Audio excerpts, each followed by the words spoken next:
오늘 말씀의 제목은 품격입니다. 한번 따라해 보실까요? 품격. 원래는 제목이 어떤 이 앞에 빈칸을 두고 빈칸의 품격 이렇게 해야 하는데 그렇게 할 수가 없었습니다. 우리 이제 주보에 그런 식의 제목이 잘 달리지 않기 때문에. 그러나 이제 제 마음의 제목은 빈칸의 품격이 원래 제목입니다. 여러분, 품격이란 단어는 사람 된 바탕과 타고난 성품 또는 사물 따위에서 느껴지는 품위라는 뜻을 가지고 있습니다. 네이버 사전을 찾아보면 그 태권도 용어 사전이라는 사전이 있더라고요. 그 사전에는 품격을 품성과 인격을 줄인 단어이다 이렇게 설명하고 있습니다. 우리가 이제 표현할 때는 품격이 있다 또는 격조가 있다, 비슷한 말인데 사실 이 두 가지 말조차 둘 다 우리가 요즘은 그렇게 많이 사용하는 것 같지는 않습니다. 한국의 폭염이 계속되고 있다 보니까 밖에 나가는 것이 너무나 어려워서 이전에는 밖에서 산책을 하거나 운동을 하셨던 분들도 그렇게 하기가 어려운 지경에 있습니다. 그래서 저도 이게 아침에 교회 주변을 이렇게 도는 일들을 좀 가끔 했었는데 너무 덥다 보니까 아주 이른 때가 아니면은 그렇게 하기가 어려운 지경이죠. 얼마 전에 혼자서 이 한강 주변을 걷고 있는데 이 품격이라는 단어가 떠올랐습니다. 그리스도인들에게 있어서 품격은 무엇일까? 그리스도인들에게는 어떤 품격이 나타나야 할까? 이런 걸 이제 묵상하면서 말씀을 준비하게 되었습니다. 오늘 사도 바울은 고린도 교회에 편지하면서 특별히 고린도전서 10장의 결론으로 오늘 본문 말씀을 전하고 있습니다. 그리스도인들은 먹든지 마시든지 무엇을 하든지 하나님의 영광을 위해 해야 한다. 그러니까 내가 하고 있는 모든 행위가 하나님의 영광을 위한 일인지를 돌아보아야 한다라는 것을 언급하고 있습니다. 여러분, 우리가 무슨 일을 할 때 하나님의 영광을 먼저 생각하면 우리의 삶의 기준이 분명해집니다. 아멘. 우리 삶의 인간관계도 분명해지고 물질적인 문제도 관계가 분명해지고 또 세상 속에서의 관계도 그 기준이 분명해지게 된다는 사실입니다. 우리가 이렇게 하나님의 영광을 위해서 살다 보면은 때로 손해를 봐야 할 일이 있을 수 있습니다. 때로는 비난을 받게 될 수도 있습니다. 때로는 내가 누릴 수 있는 자유나 권리를 포기해야만 할 때도 있습니다. 때로는 그 사람에게 굳이 맞춰줘야 하는 그런 상황이 생길 수도 있습니다. 그런데 우리가 이 모든 상황에서 반드시 기억해야 하는 것은 이 모든 것이 하나님의 영광을 위해서 하는 일이라는 사실입니다. 오늘 말씀에 보면 먹든지 마시든지라는 표현이 뜬금없이 등장하는 것처럼 보이지만 사실 오늘 우리가 읽지 않은 앞부분의 내용을 살펴보면 바울이 이 고린도 교회 성도들과 나눈 대화 가운데 우상에게 바쳐진 제물을 먹는 것이 옳으냐 그렇지 않으냐 이 문제를 가지고 논의 또 이야기하는 장면들이 등장합니다. 그러면서 결론적으로 오늘의 본문이 등장하는 것입니다. 먹고 마시는 것 자체, 우상에게 바쳐진 제물이냐 아니냐, 그것을 먹느냐 아니냐, 그보다 더 중요한 것은 내가 그런 행위를 함으로 말미암아 그것으로 인하여 넘어지는 자가 있다면 하지 말아야 할 것이고 그렇지 않다면 해도 된다라는 것을 바울이 이야기하고 있습니다. 여러분, 그러니까 우리가 지금 이렇게 하나님을 예배하기 위해 주일 저녁 예배로 모여 있는데 하나님을 예배하는 이 시간만 하나님의 영광을 위한 시간이 아니라 어찌 보면 사소한 것 같은 우리가 먹고 마시는 그런 일들조차도 하나님께 영광이 된다는 사실을 우리는 기억해야 한다는 사실입니다. 그러므로 예배하는 것, 또 직장에서 일하는 것, 가정에서 내가 해야 할 일을 하는 것, 학교에서 공부하는 것, 이 모든 일들 역시 하나님의 영광을 위한 일이 되어야 한다는 사실입니다. 그런 점에서 이런 문장이 가능합니다. 모든 그리스도인의 삶의 모든 측면은 하나님께 영광을 돌릴 수 있는 가능성이 있다. 다시 한번 읽어보겠습니다. 모든 그리스도인의 삶의 모든 측면은 하나님께 영광을 돌릴 수 있는 가능성이 있다. 여러분, 그러니까 저와 여러분이 그리스도인으로서 살아가는 모든 삶의 측면에는 하나님의 영광이 나타날 수 있는 가능성이 있다는 사실입니다. 그 가능성을 진짜 영광이 되게 하는 것은 저와 여러분의 몫이라는 것을 알 수 있습니다. 여러분, 그렇다면 하나님의 영광은 무엇을 의미할까요? 오늘 본문 32절과 33절의 말씀을 보면 유대인과 헬라인이 등장합니다. 유대인은 쉽게 설명하면 이스라엘 민족 입장에서는 자신의 동족들입니다. 헬라인은 자신의 동족이 아닌 이방 사람들이에요. 그러니까 우리식으로 말하면 유대인은 한국 사람이고 이방인은 이 땅에 와 있는 다른 나라 사람들이 다 이방인입니다. 그리고 또 하나의 공동체가 등장하는데 바로 하나님의 교회, 예수의 이름으로 모인 아름다운 공동체를 언급하고 있습니다. 결국 바울은 내 동족이든 아니든, 내 편이든 아니든 모든 사람들에게, 특별히 교회 공동체 안에서 거치는 자가 되지 말아야 하는데 그것이 바로 하나님께 영광을 돌리는 일임을 우리에게 말씀하고 있습니다. 여러분, 먹고 마시는 일부터 시작해서 우리의 삶의 모든 영역이 모든 사람들과 교회 안에서 부정적인 영향을 주어서는 안 된다는 사실입니다. 여기서 거치게 한다는 것은 넘어지게 하는 자, 또 범죄하게 하는 자라는 의미를 가지고 있습니다. 그러니까 내 생활 방식으로 인해서, 내 말과 행동으로 인해서 누군가를 넘어지게 하거나 누군가를 범죄에 빠지게 하는 행동, 그것이 바로 거치게 하는 것이라는 사실입니다. 그래서 오늘 본문에서 바울은 뭐라고 이야기하느냐? 우리가 어떠한 상황 가운데도 이런 거치는 자가 되어서는 안 된다라고 말하고 있습니다. 본문에서 바울은 자신의 유익이 아니라 많은 사람의 유익을 구하는 삶을 사는 것이 또한 하나님의 영광을 위한 삶이라는 것을 말하고 있습니다. 그러니까 내 가족이든 아니든, 내 마음에 들든 들지 않든, 나와 비슷한 사람이든 아니든 사람들과의 모든 관계 속에서 그것보다도 그 무엇보다 우리 교회 공동체 안에서 저와 여러분은 거치는 자로 살아서는 안 되고 자기의 유익이 아니라 다른 모든 사람의 유익을 위해 살아가는 그러한 삶이 될 때에 그것이 바로 하나님의 영광을 위한 삶이라고 말씀하고 있습니다. 이 모든 일들이 하나님의 영광이 되는 이유를 오늘 본문은 단 하나의 설명으로 귀결시키는데 그것은 바로 그들로 하여금 구원으로 이끈다라고 설명하고 있습니다. 우리가 하나님의 영광을 위해서 살아가는 이유는 우리를 보고 우리와 함께한 사람들이 이 하나님의 구원의 방주 안에, 구원의 은혜 아래 나아오도록 하는 것이 목적이라는 것을 말씀하고 있는 것입니다. 여러분이 이러한 영광의 도구가 되시기를 예수님 이름으로 축복합니다. 이런 본문 이해를 바탕으로 여러분과 두 가지를 나누기를 원하는데요. 첫 번째로 우리에게 어떠한 품격이 나타나야 하느냐? 하나님의 자녀의 품격이 나타나야 합니다. 3년 전인 2021년 11월에 있었던 일입니다. 여러분 사진이 나올 텐데요. 홍영숙 씨는, 여기 혹시 홍영숙 씨가 계시면 꼭 만나고 싶으니까 끝나고 좀 만나주시면 감사하겠고, 3년 전에 홍영숙 씨가 저기 사진에 보시는 것처럼 아침 7시쯤 일산의 한 도로에서 추돌 사고를 당하게 됩니다. 홍 씨는 피해자였고요. 당시 상황을 이렇게 설명했습니다. 운전을 하고 가는데 쿵 하는 소리가 나서 차에서 내렸더니 한 젊은 엄마가 부들부들 떨면서 울먹이며 서 있었다. 이 가해 차량의 운전자는 아기가 고열이 나서 응급실로 가던 도중에 사고를 냈다면서 계속 죄송하다는 말만 되풀이했습니다. 그래서 이 홍영숙 씨께서 사고를 당했음에도 불구하고 이렇게 안아주면서 가해자를 진정시키고 아기 엄마를 빨리 진정시켜 응급실로 보내는 것이 순서라고 생각했다고 합니다. 그리고 괜찮으니까 빨리 병원에 먼저 가보라라고 이렇게 위로하면서 안아주었습니다.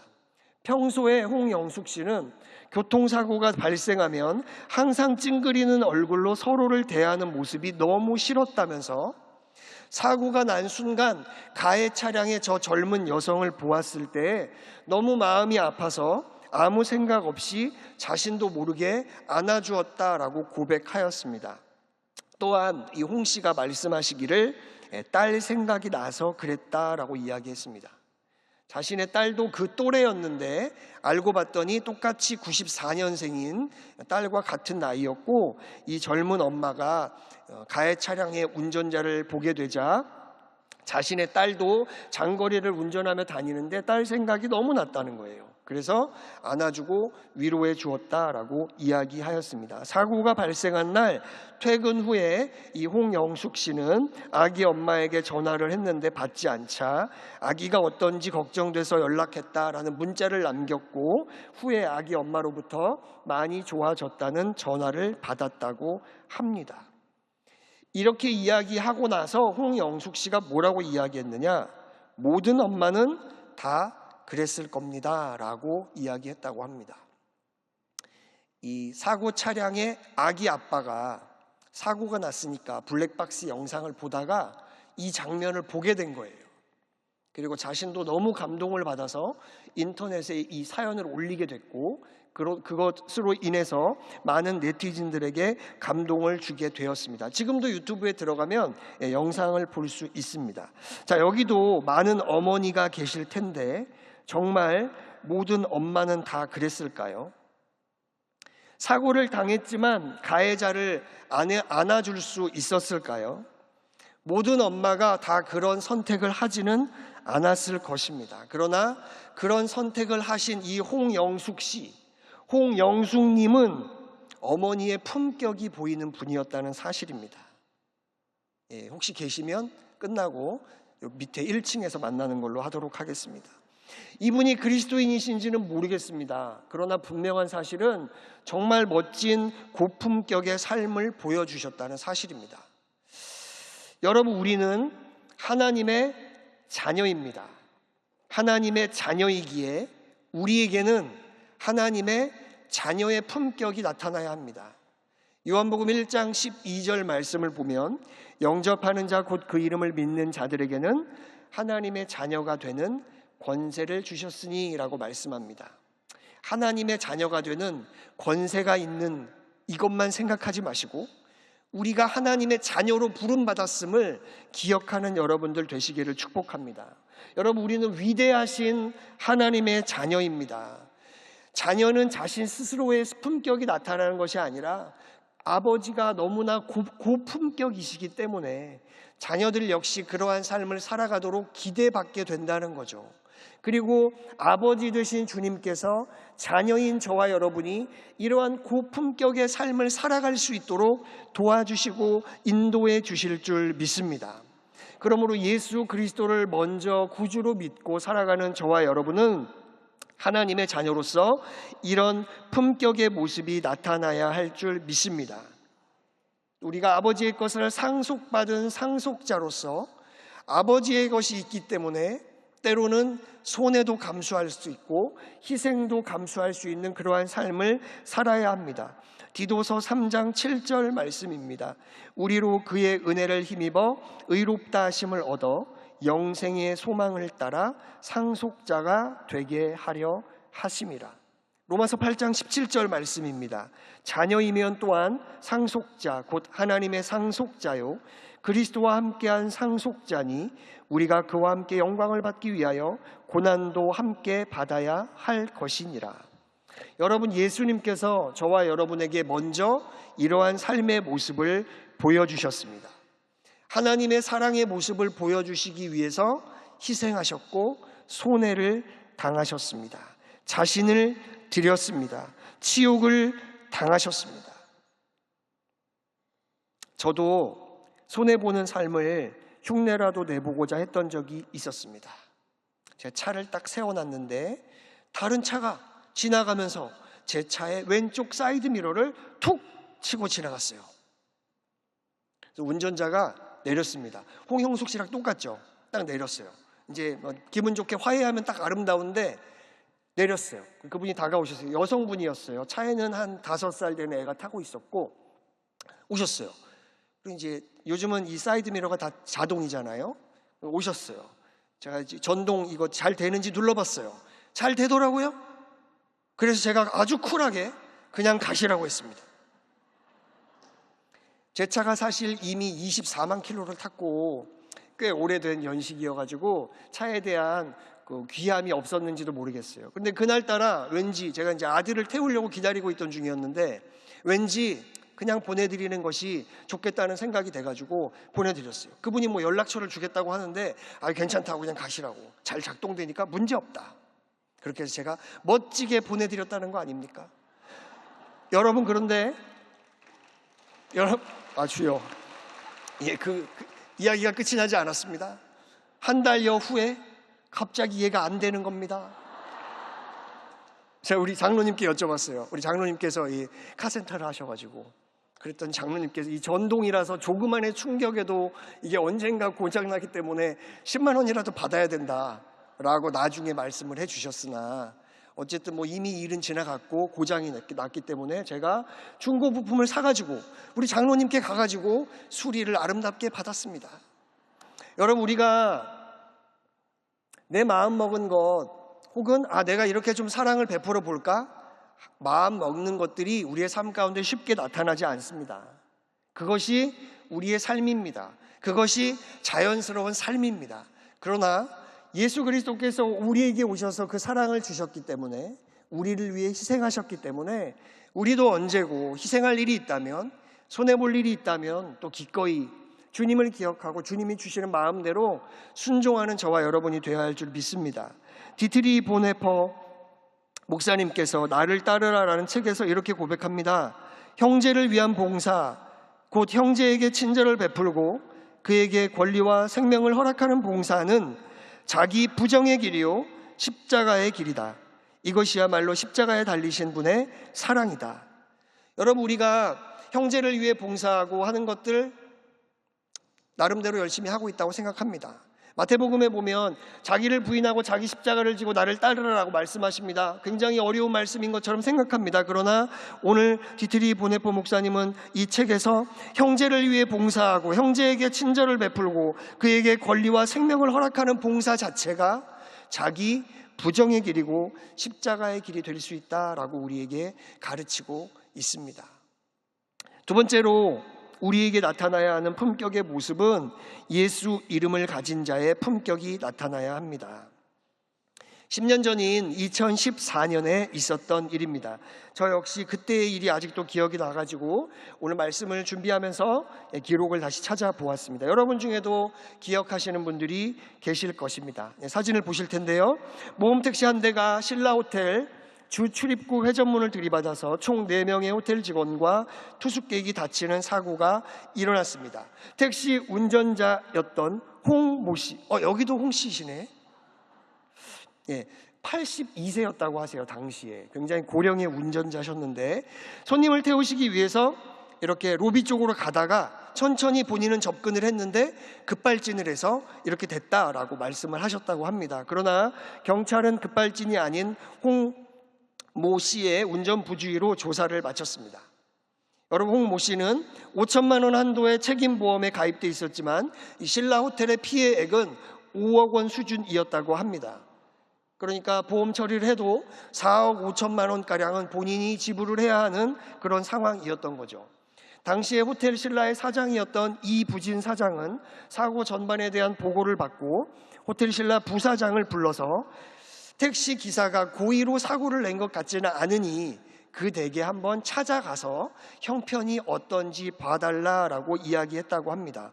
그래서 이 부사장님과 상무님이 성북구 종암동에 있는 그분의 집을 찾아갔는데 주소를 찾기 어려울 만큼 낡은 빌라의 반지하에 몸이 성치 않은 기사님 혼자 홀로 누워 있었다고 합니다. 찾아간 분들이 보기에 변상이라는 말을 꺼내기도 어려운 그런 상황이었던 것입니다. 그래서 자신들이 사가지고 갔던 소고기, 속꼬리, 케이크 이런 것들을 두고 그냥 오셨다고 합니다. 그래서 이제 사장님에게 보고를 했죠. 그랬더니 이부진 사장이 이야기를 듣고 그렇다면 이 피해를 그냥 우리 회사에서 처리하자라고 이야기했다고 합니다. 고령인데다가 형편이 여의치 않았던 이분은 사고 후 3일 만에 피해 보상을 하지 않아도 된다는 이야기를 듣게 되었습니다. 사연을 알아보니까 뇌경색으로 쓰러져 있던 아내의 치료비도 감당하기 어려운 상황이었고 자신이 이것들을 보상해야 하는 것 때문에 몸져 누워 있었던 것입니다. 그럼에도 불구하고 신라 호텔에 큰 피해를 끼쳤는데 도리어 이런 큰 호의를 받아 어떻게 감사를 표해야 할지 모르겠다라고 말하며 아름답게 사건이 마무리가 되었습니다. 여러분, 이 일이 왜 가능했다고 생각하십니까? 당연히 이부진 사장은 가진 것이 많았기 때문입니다. 돈이 엄청 많았어요. 지금도 많았고, 당시에는 이제 아버지가 안 돌아가셨을 때니까 아버지한테 물려받을 것도 많았어요. 물론 이제 본인이 개인적으로 한 게 아니라 회사에서 처리했지만, 그러니까 이 가진 자의 여유가 나타난 거 아니겠습니까? 이 재벌의 품격이라고 할 수 있죠. 제가 운전하고 다니다 보면 굉장히 좋은 차를 타고 다니시는 분들이 있습니다. 근데 운전을 예의 있게 잘 하면서 좋은 차를 타고 다니시면 자격이 있다, 이런 생각이 들어요. 그런데 막 여기 교회 앞에 길 건너려고 하는데 쌩 가버리고 이런 분들이 있죠. 네, 있더라고요. 좋은 차 타고. 그러면은 제가 생각하죠. 저 차를 타기에는 저 사람의 품격이 좀 떨어진다. 여러분, 재벌의 품격을 제대로 보여준 사건이었습니다. 제가 알기로 이분도 그리스도인은 아닌 것으로 알고 있습니다. 도대체 돈을 얼마나 가지고 있으면, 얼마나 많이 가지고 있으면 이렇게 할 수 있을까요? 여러분들은 얼마나 많이 가지고 있으면 이렇게 하실 수 있겠습니까? 여러분, 저와 여러분에게는 이만치의 돈은 없습니다. 그러나 우리에게 있는 것이 있습니다. 사도행전 3장 6절입니다. 베드로도 똑같이 이야기합니다. 이르되 은과 금은 내게 없거니와 내게 있는 이것을 내게 주노니 나사렛 예수 그리스도의 이름으로 일어나 걸으라 하고, 베드로는 자신에게 있는 것, 예수 그리스도의 이름을 고백했습니다. 그리고 바로 그 예수 그리스도의 이름으로 나면서부터 못 걷던 분을 걷게 하였다는 사실입니다. 우리도 예수 이름을 가진 줄 믿습니다. 우리에게도 예수 이름이 있습니다. 그러므로 예수 이름을 가진 자의 품격이 나타나야 합니다. 예수 이름 없는 사람하고 똑같이 생각하고 말하고 행동하는 것이 아니라 예수 이름 가진 사람답게 생각하고 행동하고 말해야 한다는 사실입니다. 우리도 예수 이름을 가진 자의 여유를 보여줄 수 있어야 한다는 사실입니다. 예수 이름 없는 사람처럼 맨날 낭망하고 절망하고 울며 주저앉아 있어서는 안 됩니다. 예수 이름 없는 사람처럼 자기 생각만 하고 내 생각만 맞다고 우겨서도 안 됩니다. 예수 이름 없는 사람처럼 세상 방식 그대로 따라가며 살아서도 안 됩니다. 우리에게는 예수 이름이 있습니다. 예수 이름 가진 사람답게 일어서야 합니다. 용기 내야 합니다. 담대히 나아가야 합니다. 기도하며 선포해야 합니다. 예수 이름 가진 사람답게 희생해야 합니다. 포용해야 합니다. 다른 사람의 유익을 구해야 합니다. 안아줄 수 있어야 합니다. 용서하고 사랑할 수 있어야 합니다. 예수 이름 가진 사람답게 하나님의 방식으로 살아야 합니다. 여러분, 우리가 예수 그리스도의 이름으로 기도하지 않습니까? 예수 이름을 가졌기 때문에 예수 이름으로 기도할 수 있는 것입니다. 예수 이름을 가진 자답게 하나님의 영광을 위해 살아가는 여러분들 되시기를 축복합니다. 영국의 작가였던 셰익스피어가 이렇게 이야기했다고 합니다. 꽃에 향기가 있듯 사람에겐 품격이 있다. 그런데 꽃이 싱싱할 때 향기가 신선하듯이 사람도 마음이 맑을 때 품격이 고상하다. 썩은 백합꽃은 잡초보다 그 냄새가 고약하다. 여러분, 우리가 어떻게 우리의 마음을 맑게 유지할 수 있을까요? 우리 힘으로 할 수 없죠. 그래서 우리는 주님을 더욱 의지해야 합니다. 우리 힘으로 할 수 없기 때문에 주님께서 내 안에 사시도록 해야 합니다. 주님께서 내 안에서 나타나시도록 해야 합니다. 성령의 은혜를 구하고 성령의 도구가 되어야 한다는 사실입니다. 성령께서 우리 안에서 역사하시면 우리 안에 향기가 납니다. 우리가 백합화인지 잡초인지는 알 수 없으나 싱싱하여 하나님의 도구로 쓰임받을 수 있다는 사실입니다. 옛날에 백합화였던 것 이미 시들었는데 그것도 알지 못하고 여전히 내가 향기를 내고 있을 거라고 착각하며 살아서는 안 된다는 사실입니다. 여러분, 우리가 품격을 가지고 하나님의 영광을 위해 살아야 하는 목적이 무엇입니까? 앞서 말씀드린 대로 그것은 구원이라는 단어로 연결됩니다. 우리가 그렇게 살아야 하는 이유는 우리로 말미암아 많은 사람들이 구원의 방주로 주님의 길로 하나님의 자녀로 살아갈 수 있도록 하기 위함임을 믿습니다. 자신의 유익이 아니라 많은 사람의 유익을 구하는 자가 되어야 합니다. 그래서 우리는 먹든지 마시든지 무엇을 하든지 하나님의 영광을 위해서 살아가는 사람이 되어야 한다는 사실입니다.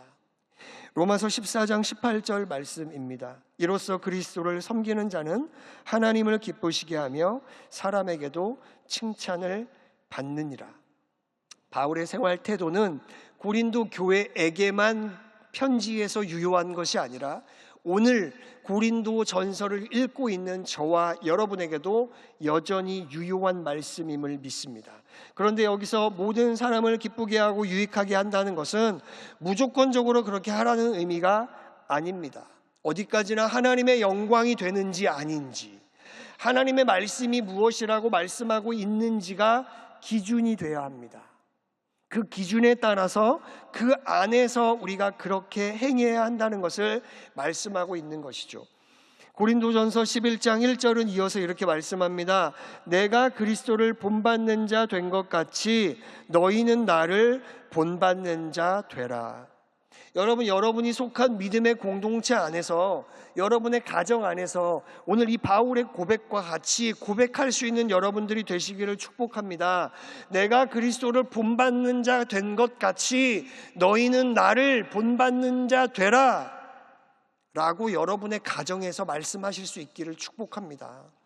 여러분의 지역과 구역에서, 여러분의 직장과 사업장에서 그렇게 말씀하실 수 있기를 축복합니다.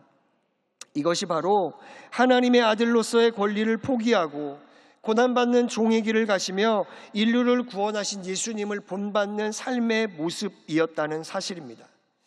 여러분, 국민일보에 보면은 아직 살만한 세상이라는 코너가 있습니다. 제목 그대로 주변에 사는 사람들이, 평범한 사람들이 아직 살만한 세상임을 느낄 수 있도록 하는 사연들이 올라옵니다. 사연들은 이렇습니다.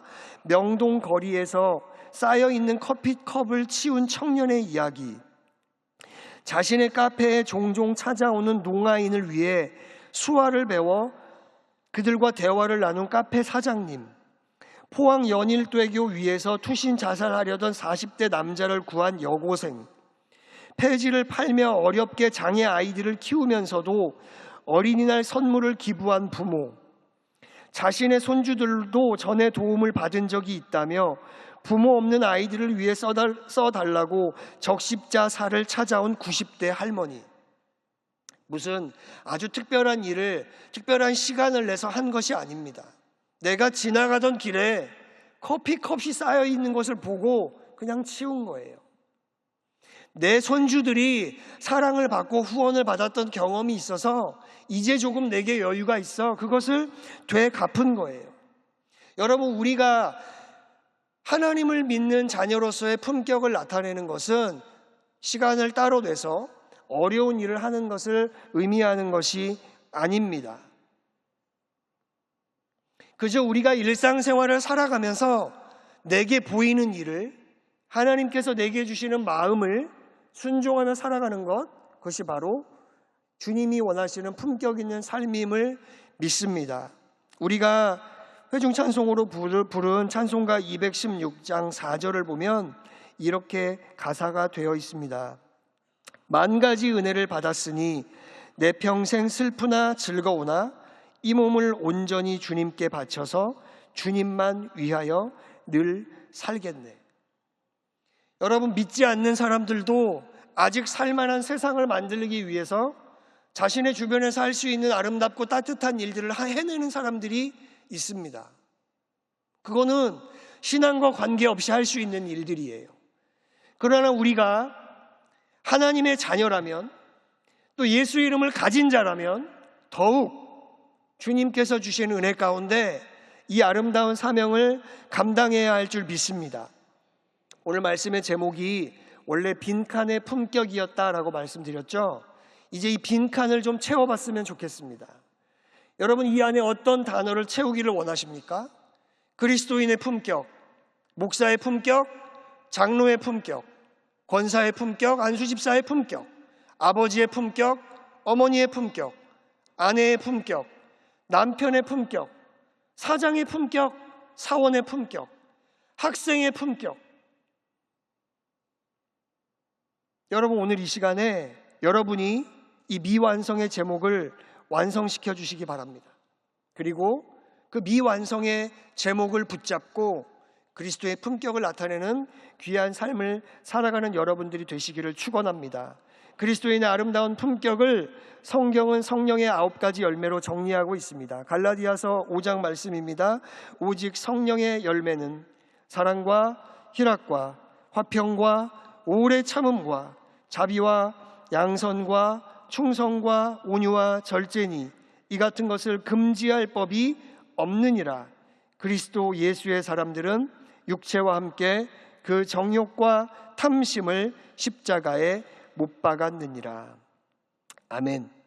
하나님의 자녀의 품격, 예수 이름을 가진 자의 품격을 여러분의 삶의 자리에서 온전히 나타내는 복된 한 주간 되시기를 예수 이름으로 축원합니다. 기도하겠습니다. 주님, 우리를 하나님의 자녀 삼아 주셔서 감사합니다. 하나님의 자녀로서 예수 이름을 갖고 살아가게 하심을 감사합니다.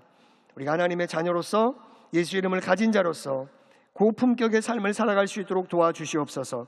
세상의 방식, 세상의 생각, 세상의 행동이 아니라 하나님의 방식, 하나님의 방법대로 살아가는 우리 모두가 될 수 있도록 주장하여 주시옵소서.